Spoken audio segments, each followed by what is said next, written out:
देखती आंखों और सुनते कानों को मिर्ज़ा रिएक्शन की तरफ से अस्सलाम वालेकुम। तो जी नाज़रीन, मेरा नाम है गुलाम हैदर। मेरा नाम है मोहम्मद इरफान।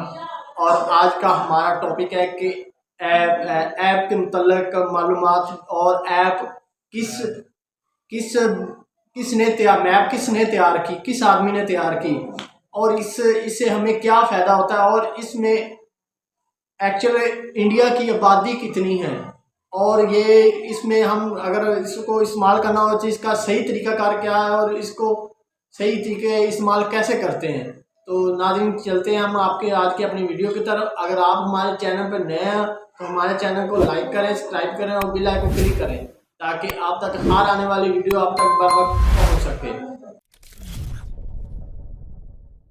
नमस्कार and welcome you world affairs. मैं हूं प्रशांत धवन। नाउ यहाँ पे आप लोग बिल्कुल ठीक पढ़ रहे हो। दुनिया के सारे मैप्स गलत हैं। एक्चुअल साइज भारत का है क्या, ये मैं आपको बताऊंगा इस वीडियो में।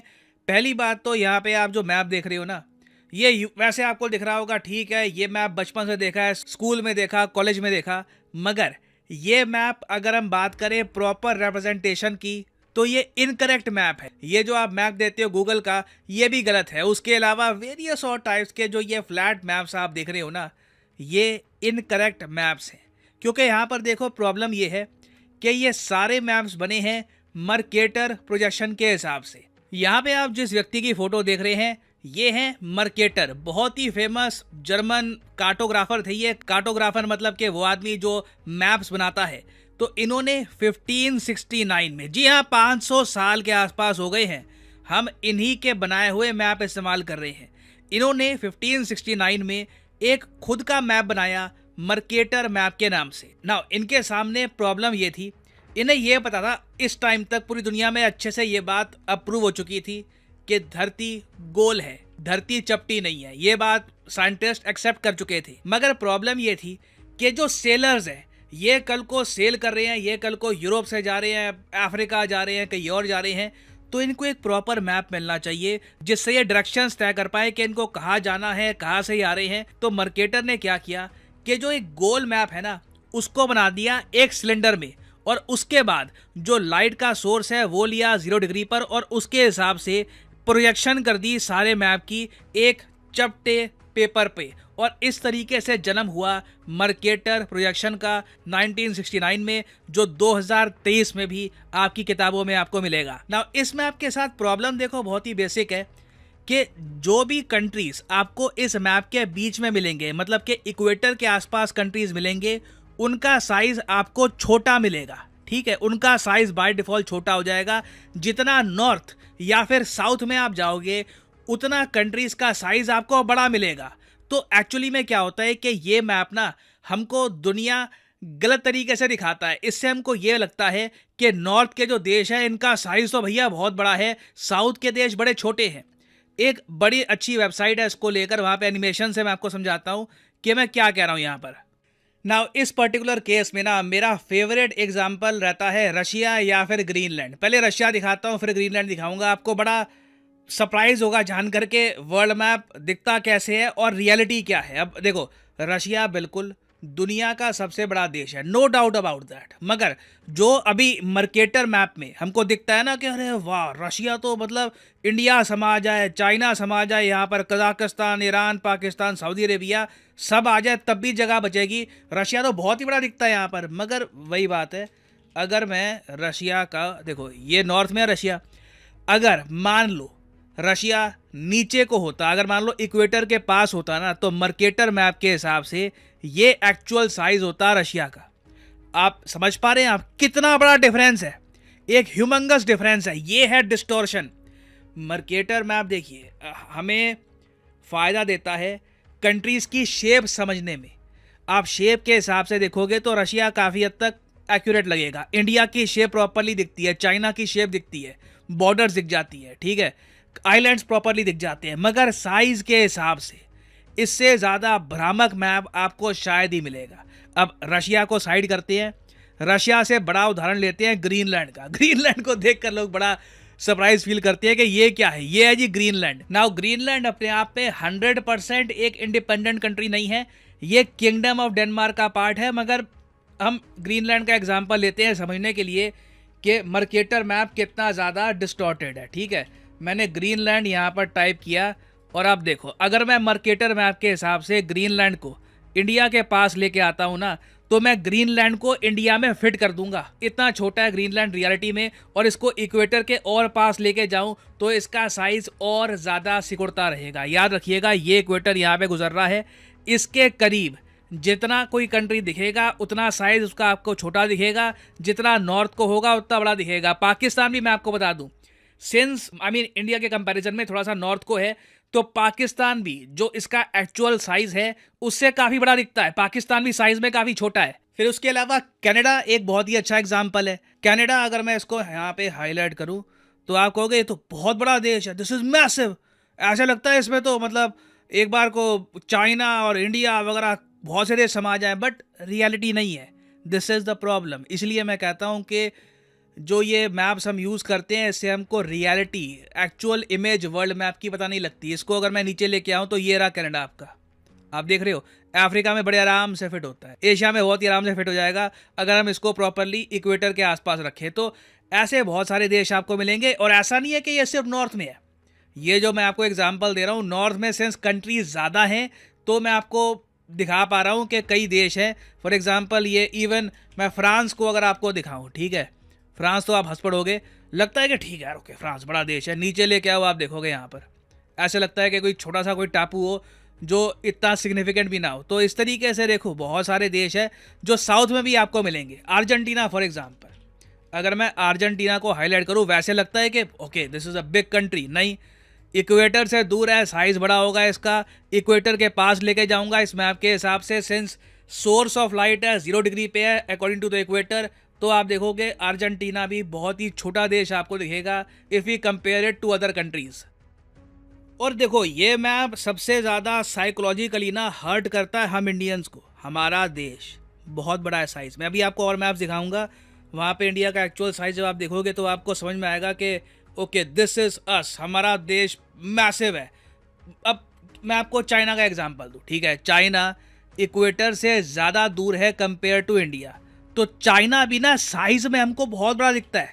हमें लगता है कि ओ हो ये देश तो बहुत ज़्यादा बड़ा है साइज़ में। अगेन मैं यहाँ पर ये बता दूँ कि ये मैप वैसे इनकरेक्ट है, क्योंकि इन लोगों ने अक्साई चिन्ह को चाइना में दिखाया है। इंडिया का जो प्रॉपर मैप है पीएनजी के साथ, ये मैं अलग से यहाँ पर प्रेजेंट कर दूंगा, ये इंडिया का प्रॉपर मैप है, मगर मैं रिप्रेजेंटेशन के लिए बता रहा हूँ आपको कि ये क्या कह रही है। तो चाइना को अगर मैं इक्वेटर के पास लेके जाऊँ तो आप देख लोगे चाइना का भी साइज़ आपको बहुत ही ज़्यादा कम दिखेगा। ये मर्केटर प्रोजेक्शन की बेसिक प्रॉब्लम्स हैं। अब यहाँ पे आप कहोगे अगर मर्केटर प्रोजेक्शन में ये सब प्रॉब्लम्स हैं तो हम कोई और मैप इस्तेमाल क्यों नहीं करते। देखिए इस पर चेंजेस आ रहे हैं। अगेन आपको समझना होगा, कई किताबों में ओवर द ईयर्स बहुत लंबे समय से ना एक प्रथा चलती आई है कि जी यही है वर्ल्ड मैप, और एक यूरोपियन ने इसको बनाया था, तो आप कह लीजिए थोड़ा सा बायस रहा होगा।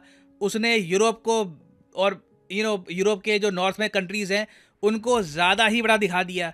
तो आप कह लीजिए ये इसमें कभी कोई चेंज आया नहीं, कभी किसी ने सोचा नहीं कि ये जो मैप है इनकरेक्ट है, हम कोई और मैप यूज़ क्यों नहीं करते। फॉर एग्जांपल आज के समय ना एक नए टाइप का मैप यूज़ किया जा रहा है अमेरिका की कुछ स्टेट्स में। इस मैप का नाम है Gall projection map, Gall Peters projection map. ये 1971 में बहुत ज़्यादा फेमस हो गया था। इसको काफ़ी पहले बनाया गया था वैसे, बट 1971 में काफ़ी फेमस हुआ जब कई कंट्रीज़ ने कहा कि ये मैप हमारी एक्चुअल साइज़ को रिप्रेजेंट नहीं करता।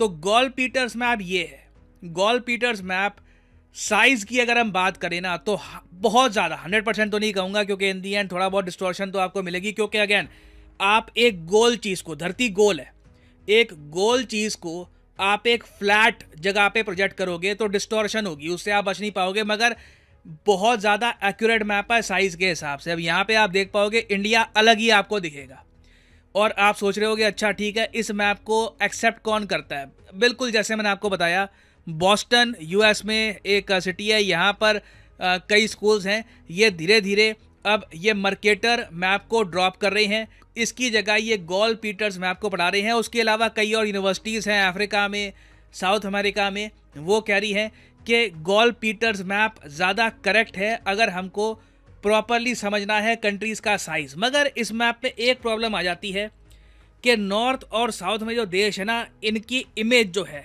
मतलब इनका शेप, आप कह लो शेप डिस्टॉर्ट हो जाती है। कनाडा की शेप ऐसी नहीं है जो यहाँ पे हमको दिख रही है, ना नॉर्वे स्वीडन की है, तो शेप का थोड़ा इशू है, नॉर्थ थोड़ा सा पिचक जाता है। तो अब इसका भी लोगों ने एक सोल्यूशन ये निकाला, एक और मैप है जी। अब मैप बहुत सारे हैं, आप कभी इसके बारे में अलग से सर्च करना, टाइप्स ऑफ वर्ल्ड मैप, आपको 100 मिल जाएंगे। ऐसे अलग अलग टाइप के मैप्स होते हैं, उनका यूज़ भी अलग तरीके से होता है ना। एक और बहुत ही फेमस मैप है जो कई कंट्रीज पसंद करती हैं, इसमें साइज और उसके अलावा शेप दोनों को प्रॉपरली प्रिजर्व किया गया है। एटलीस्ट जितना हम प्रिजर्व कर सकते हैं एक फ्लैट पेपर पे, उतना प्रिजर्व किया गया है। इसका नाम है विंकेल ट्रिपल प्रोजेक्शन। ये 1921 में बनाया गया था और ये ऐसा दिखता है। मैंने काफ़ी बार वीडियोस में विंकेल ट्रिपल प्रोजेक्शन मैप को यूज़ करने की कोशिश करी, अच्छा लगता है काफ़ी बार, बट हाई क्वालिटी में ये मैप्स इतने अवेलेबल है नहीं। तो पर्सनली मैं ये कहूँगा, ये मेरी शिकायत है कि ये मैप्स अगर और ज़्यादा अच्छी इन्फॉर्मेशन के साथ प्रेजेंट होते तो मैं ये यूज़ करना पसंद करूँगा। इसमें इंडिया का भी आप देखोगे रिलेटिवली एक प्रॉपर साइज़ आपको दिख रहा होगा। रशिया का साइज़ भी उतना बड़ा नहीं दिख रहा कि मतलब रशिया में बहुत सारे देश समझ जाएंगे, बट ओवरऑल मैं कहूँगा कि मेरी पर्सनल प्रेफरेंस की अगर हम बात करें, अगर आपको एक फ्लैट मैप बनाना ही है तो विंकेल ट्रिपल प्रोजेक्शन मैप मेरे हिसाब से काफ़ी प्रॉपर है। इससे हम समझ सकते हैं धरती के बारे में। अब यहाँ पे फाइनली आप पूछोगे कि अगर आप एज ए लर्नर, आपको प्रॉपरली समझना है कि कंट्रीज़ का साइज़ क्या है, आपको याद रखना है, तो इसका सोल्यूशन क्या है। देखो एक बात बताऊँ, मैं old school old fashion type का आदमी हूँ। मेरा मानना तो ये है कि अगर आप नॉलेज के प्रेमी हैं, आप जिज्ञासा रखते हैं, आपको जानने की एक क्यूरोसिटी रहती है, तो अपने टेबल पे, अपने कमरे में ना एक ग्लोब रखो, बहुत आपको उससे अच्छा लगेगा। आप नोटिस करोगे दुनिया में जो वर्ल्ड लीडर्स हैं, चाहे कितने भी ऊंची पोस्ट पे पहुंच जाएं, कहीं भी पहुंच जाएं, अपनी टेबल पे ना एक ग्लोब रखते हैं। आपको अगर समझना है कि आपकी कंट्री कहाँ पे, उसका साइज़ क्या है, दुनिया क्या है, दुनिया की बाकी कंट्रीज़ का साइज़ क्या है, तो एक प्रॉपर ग्लोब से ना आपको इसका आइडिया मिल जाएगा। तो आप देखोगे ज़्यादातर जब कोई बड़े गैदरिंग होती है, समिट होते हैं, जहाँ पे कंट्रीज़ के लीडर इकट्ठा होते हैं, वहाँ पे एक बार को कुछ मैप दिखाना होता है, तो जो मर्केटर मैप है उसको यूज़ नहीं करते, यूजुअली ग्लोब को यूज़ किया जाता है। और आपको भी मैं प्रोत्साहित करूँगा कि चाहे अगर आपके पास रिसोर्सेज ना हो, कल को रिसोर्सेज अगर हो, तो एक अच्छा सा एक ग्लोब रखिएगा अपने टेबल पे, यू विल फील गुड। और उसको देख कर आप समझ भी पाओगे कि आपका प्यारा भारत साइज़ में कितना बड़ा है और दुनिया की बाकी कंट्रीज़ का एक्चुअल साइज़ क्या है। क्योंकि जिस धरती पे आप रहते हो उसके बारे में ही अगर आपको प्रॉपर नॉलेज है नहीं, तो आपका जो बेस है, जो फाउंडेशन है नॉलेज का, ये हमेशा वीक रहेगा ना। फाइनली यहाँ पे वैसे मैं यही बोलूँगा कि यूजुअली मैं आपको कहता नहीं हूँ कि मेरी वीडियो शेयर करो, मगर ये वीडियो इंपॉर्टेंट है, इसको शेयर करिएगा। कई लोगों को इसके बारे में कोई आइडिया नहीं है, वो भी समझेंगे इंडिया के साइज़ के बारे में। तो share this video wherever you can.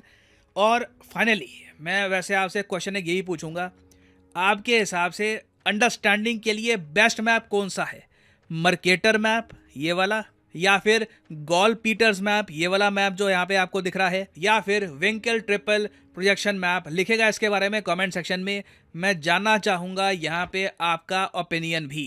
और फाइनली यहाँ पर मैं ये भी ऐड कर दूं कि लाइफ में अगर आप एक बार प्रॉपरली एक एग्जामिनेशन की तैयारी करना चाहते हैं, घर बैठे या काम करते हुए कहीं भी, तो अनअकैडमी के क्वालिटी कोर्सेज आप परचेज कर सकते हैं at a heavy discount. Simply जाइए कमेंट सेक्शन में, यहाँ पे आपको मिलेंगे एग्जाम्स के link. For example let's say आप प्रिपेयर कर रहे हैं यूपीएससी के लिए, तो यूपीएससी के लिंक पर यहाँ पे आपको करना है क्लिक, और यहाँ पे आप कर सकते हैं परचेज यूपीएससी का कोर्स, जिसके अंडर प्रीलिम्स और मेंस दोनों यहाँ पे आपके कवर होंगे। अगर आप चाहते हैं कि सिर्फ 3 महीने का कोर्स परचेज। तो जी नाज़रीन, जैसा कि आपने आज मैप के बारे में सुना, तो मैप ने इंसान के लिए बहुत आसान कर दिया है, हर चीज़ आसान कर दी। जैसा कि हम आज भी किसी भी मुल्क में जाए, किसी भी शहर में जाए, किसी भी गांव में जाए, हमें खुदा न खास्ता कोई रास्ता भूल जाए, तो आज भी हम मैप चलाएं मोबाइल से तो हमें फ़ौरन रास्ता मिल जाता है, तो हमें उस कोई मुश्किल पैदा नहीं होती। तो आज की आपने वीडियो देखी कि अल्लाह ताला ने इंसान को बनाया और इंसान का छोटा सा दिमाग इतने इतने बड़े काम कर देता है कि हम इंसान भी खुद सोचने लगता है कि यार मैंने क्या कर दिया। ये सब अल्लाह ताला की कुदरत है कि देखो एक इंसान ने मैप बनाया और मैप पूरी दुनिया पूरी गोल है और उसने उस हिसाब से उसका मैप उतारा और वही मैप आज तक हम इस्तेमाल कर रहे हैं और कहीं भी जाना हो तो हम उस मैप का सहारा ज़रूर लेते हैं ताकि हम अपनी मंजिल तक बर वक्त और आसानी से पहुंच सकें। तो जी नाज़रीन तो जी नाज़रीन, आपको आज की हमारी वीडियो कैसी लगी, अपनी राय का इजहार कमेंट में ज़रूर और दीजिएगा। आपको कौन सा ऐप पसंद है ये भी आप हमें कमेंट्स में ज़रूर बताएं कि आपको कौन सा ऐप इस्तेमाल करना चाहते हैं। तो आज के लिए इतना ही। ओके, अल्लाह हाफ़िज़।